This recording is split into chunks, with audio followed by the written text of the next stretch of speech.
어, 오늘 이 시간 1에서 1, 2, 3 여전도의 헌신 예배로 함께 할 수 있음에 감사하고요. 특별히 보이는 곳에서 또 보이지 않는 곳에서 섬기는 모든 성도님들의 사랑과 수고에 진심으로 감사를 드립니다. 우리 교회가 해를 거듭할수록 교회의 역사와 전통이 깊어질수록 하나님을 뜨겁게 사랑하고 또 예수 그리스도의 제자로 한 영혼 한 영혼이 세워지는 그런 믿음의 교회 되기를 주님의 이름으로 축원합니다. 하나님은요, 천지를 창조하시고 여섯째 날 남자와 여자를 만드셨습니다. 남자와 여자를 만드시고 저들에게 사명을 주셔요. 그 사명은 무엇이냐면 너희가 땅을 정복하고 땅에 충만하고 세상을 다스리라 라는 문화 명령이었습니다.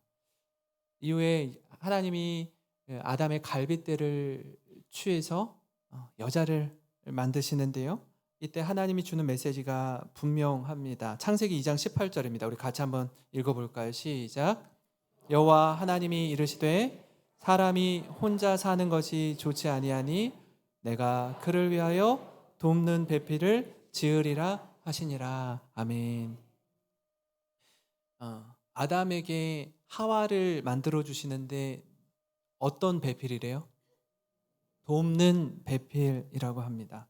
새 번역으로 보면 좀 더 이해하기 쉬운데 그를 돕는 사람, 또 그에게 알맞은 짝을 만들어 주겠다라는 말씀이에요. 알맞은 짝을 만들어 주겠다. 그래서 남자와 여자를 통해 가정을 이루시죠. 제가 서두 오전 예배 때 말씀드린 것처럼 하나님께서 아담과 하와 둘을 놓고 주례를 하십니다. 인류 최초의 주례자가 되어주시는 분이 하나님이십니다. 여러분, 부부가 하나 된다는 건 아주 큰 의미가 있습니다. 남자와 여자는 서로가 서로에게 돕는 배필의 사명을 주셨다라는 거예요. 서로가 서로에게 있어서. 그러니까 어느 한쪽의 일방적인 희생만 강요할 수 없습니다. 서로가 서로의 필요를 채워주며 섬기도록 하셨습니다. 그렇기 때문에 꼭 이렇게 같이 살면 살기 전에 그 연애할 때는 보이지 않았던 모습 있잖아요. 이 사람이 이런 사람이었어? 연애할 때는 그 뭐죠? 이 눈에 콩깍지가 빡 씌워가지고 하나에서부터 열까지 그 상대방의 좋은 면만 보이는 거예요. 좋은 면만. 그죠? 좋은 면만 보이는데 결혼을 하면 이게 갑자기 벗겨지기 시작하면서 정신이 돌아오면서 이 사람이 이런 사람이었나? 몰랐는데 이게 더 많이 보여지는 거예요.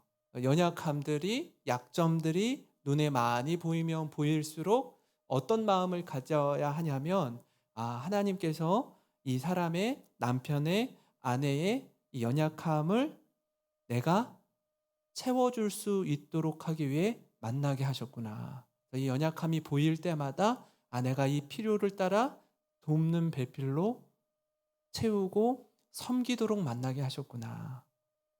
이렇게 받으시고 믿으시기 바랍니다. 그러지 않고 그 약점을 콕콕콕 쑤시고 찌르면 어떻게 해요? 계속 부대낌이 있어요. 부딪힘이 있어요. 아픔이 있습니다. 저는 제 아내 만난 게 참 감사해요. 아내는 모르겠습니다. 저는 감사해요. 저의 연약함들을 잘 채워주고 도와주고 섬겨주기에 얼마나 감사한지 모릅니다. 오늘 말씀은요, 바로 이 부분에 대해서 예수님을 곁에서 섬긴 여인들이 있는데 그 모습을 좀 중심으로 같이 함께 살펴보려고 합니다. 특별히 오늘 말씀은 예수님이 이제 이 땅에서 우리 죄를 위해서 죽으신 이후 담고 있는 내용이거든요. 그래서 사실은 어떻게 보면 성경에서 그렇게 주목받지 못하는 부분입니다. 왜냐하면 예수님의 죽으심이 부각되는 말씀이기에 그렇습니다. 오늘 이 시간 1, 2, 3 여전도의 헌신 예배를 드리면서 오늘은 그 포커스를 초점을 예수님을 묵묵히 곁에서 섬긴 여인들에 대해서 함께 살펴보려고 합니다. 당시에도요, 지금 한 불과 2, 30년 전까지도 그랬죠. 우리나라도 지극히 남성 중심의 사회였기 때문에 저희 할머니 세대만 해도 여성들은 이렇게 학교를 다니고 공부를 하고 하는 부분에 있어서 많이 배제되는 경우가 많았어요. 살림을 해야 되고 일의 전선으로 뛰어 들어가야 되고 하기 때문에 많이 배우는 부분에 있어서는 지극히 남성 중심의 사회였던 것이 사실입니다. 그러니 2000년 전에 예수님 시대 당시는 훨씬 더 했겠죠. 그런 사회 속에 묵묵히 잠잠히 예수님을 섬기던 여인들이 있었습니다. 예수님 십자가 지시기 전에 보세요. 제자들과 함께 성만찬을 했습니다. 제자들은 다 누구예요? 남성들이에요. 그죠? 12명 모두 다 남성입니다. 그들과 함께 마지막 최후의 만찬을 하면서 예수님이 앞으로 저들을 위해서 십자가에서 몸을 찢으시고 피를 흘리실 것을 예표하며 성만찬을 가졌습니다. 근데 그 이야기를 듣던 제자들이 어떤 반응을 보이죠? 예수님이 십자가를 지시고 죽으신다고요? 그런 일이 절대로 일어나서는 안 됩니다. 저희들이 그런 일들이 일어나려고 할 때 좌시하고 있지 않겠습니다. 어떻게 해서든지 막겠습니다. 라고 이야기합니다. 그러나 하루도 채 지나지 않아서 로마의 군인들이 예수님을 체포하러 왔을 때 제자들이 어떻게 하죠? 다 떠납니다. 다 도망갑니다. 그 가운데 예수님이 십자가의 길을 혼자 걸어가십니다. 제자들은 어떤 사람들이에요? 자신의 모든 소유, 가족 다 버리고 예수님을 따른 사람들이에요. 굉장히 헌신적인 사람들입니다. 예수님께 올인한 사람들이에요. 그런데 자신의 죽음의 위협 앞에서는 예수님을 떠나고 말았습니다. 죽음의 위협 앞에서 한없이 초라해졌습니다. 여러분, 3년 동안 가족을 뒤로하고 모든 재산을 다 버리고 예수님을 따랐던 제자들이 예수님의 십자가 앞에서 예수님을 떠났다면 우리는 어떨까요? 우리가 그 자리에 있었다면 아마 별반 다르지 않았을 겁니다. 누가 제자들을 향해 돌을 던질 수 있겠습니까? 그렇게 예수님은 십자가를 지시고 우리 죄를 사하십니다. 근데 마지막 호흡이 닿는 그 현장에 누가 있었나 오늘 말씀을 보니까 예수님과 함께한 여인들이 있었습니다. 제자들은 다 떠나고 없는데 여인들은 끝까지 예수님과 함께 했어요. 제 이 부분이 눈에 다 들어오더라고요. 예수님을 섬긴 여인들을 통해서 얻는 교훈을 몇 가지 함께 살펴보려고 하는데요. 그 첫 번째는 뭐냐면 예수님과 끝까지 함께 하라는 겁니다. 예수님과 끝까지 함께 하라는 거예요. 우리는 예수님을 따를 때 이렇게 예수님을 이해할 때가 있어요. 예수님은요, 저의 필요를 채워주시는 분. 그렇게 여기고 따르는 겁니다. 주님, 제게 이런 게 필요합니다. 이런 환경을 열어주십시오. 이런 배우자를 주십시오. 이런 재물을 주십시오. 이런 명예를 주십시오. 그게 채워지지 않으면요, 뒤도 안 돌아보고 예수님을 떠나는 사람들이 있습니다. 다시 말해서 예수님을 쉽게 따르기도 하지만 쉽게 떠나기도 해요. 믿음이라고 표현하기 좀 어려울 정도입니다. 마가복음 15장 40절, 41절 말씀을 보시면 멀리서 바라보는 여자들도 있었는데 그 중에 막달라 마리아와 또 작은 야고보와 요새의 어머니 마리아와 또 살로메가 있었으니 이들은 예수께서 갈릴리에 계실 때에 따르며 섬기던 자들이요 또 이 외에 예수와 함께 예루살렘에 올라온 여자들도 많이 있었더라. 여러분, 예수님이 숨지기 전까지 따르던 여인들이 누굽니까? 막달라 마리아가 누구죠? 7 귀신 들린 여자였습니다. 그죠?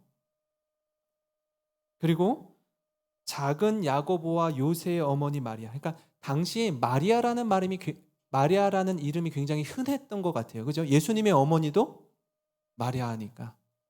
그러니까 마리아를 설명하기에 수식어가 꼭 붙어요. 그죠? 마리아라는 여인의 이름이 많았기 때문에. 그리고 세베대의 아내이며 야고보와 요한의 어머니 살로메가 있었습니다. 살로메. 우리가 히브리어로 인사할 때 샬롬 이렇게 인사하잖아요. 예. 그 어원에서 따온 말입니다. 살로메는요. 이들이 예수님이 갈릴리에 계실 때에도 따르며 섬기던 자들이었고, 이 외에도 예수님과 함께 예루살렘에 온 여인들도 많이 있었어요. 여자들이 많이 있었어요. 여성들이 많이 따랐습니다. 무엇을 의미합니까? 제자들이 다 떠난 그 자리에 끝까지 함께한 여인들을 조명해서 비추는 거예요. 우리가 일반적으로 생각할 때 예수님과 끝까지 함께 해야 되는 사람들 누구예요? 최소한 다른 사람은 다 떠나도 예수님 곁에 끝까지 남아 있어야 하는 그 사람들은요? 제자들이에요, 제자들. 예수님 다 버리고 떠나도 최소한 12명의 제자는 예수님과 함께 있어야 하죠. 그러나 오늘 말씀 보니까 그렇지 못한 현실을 그대로 다 보여줍니다. 그리고 오히려 전혀 주목받지 못하고 아무도 알아주지 않는 헌신의 자리에서 이름 없이 빛도 없이 조용히 섬기던 수많은 무명의 그리스도인 여성들이 예수님 곁에 있었다는 사실이에요. 사랑하는 성도 여러분, 제가 이 말씀을 묵상하면서 오늘 이 54년이 되어가는 우리 군산 영생교회가 있기까지 곳곳에 무명의 여성 그리스도인이 있다라는 것을 생각하게 됩니다. 누가 알아주고 누가 주목해주고 박수 쳐주고 했을지 모르겠어요. 전혀 드러나지 않는 그 자리에서 묵묵히 섬긴 우리 여전도의 성도님들이 계시기에 오늘의 우리 영생교회가 있는 줄 믿습니다. 한 분 한 분의 수고와 헌신이 있었기에 이렇게 좋은 환경 속에서 하나님을 예배할 수 있음을 믿습니다. 제가 그런가 하면 또 교회에 크고 작은 일들이 있잖아요. 아주 큰 일들을 치룰 때에 앞장서서 힘들고 고된 일 마다하지 않고 땀과 눈물로 헌신한 남성 그리스도인이 있습니다. 분당에 있다 이제 여기로 왔는데 29개 분립 개척교회 목사님들과 이렇게 이야기를 나누던 중에 그런 말씀을 하더라고요. 교회가 당회가 구성이 아직 되어 있지 않은 상황이다 보니까 29개 교회를 개척하는 과정에서 운영위원회가 모여서 어디에 그 상가에 들어가서 살아야 되는지, 어떤 물건을 구입하고 어떻게 교회를 세워야 하는지 고민하는 그 운영위원회의 핵심 멤버들이 그 분당우리 교회 있을 때 순장님들, 교구장님들, 남성분들이 총대를 메고 앞장서서 헌신했다라는 이야기를 들었어요. 평소 때는 사실 교회에 많은 여성 성도들이 묵묵히 헌신합니다. 이제 교회를 개척하고 교회를 세워가는 과정 속에서 보니까 남성 성도들이 얼마나 애를 쓰는지 딱 눈에 들어오더라고요. 그래서 제가 서두에 말씀드린 것처럼 남자든 여자든 서로가 서로에게 있어서 돕는 배필이 되어야 가정이 평안한 것처럼 교회 역시 마찬가지인 것 같아요.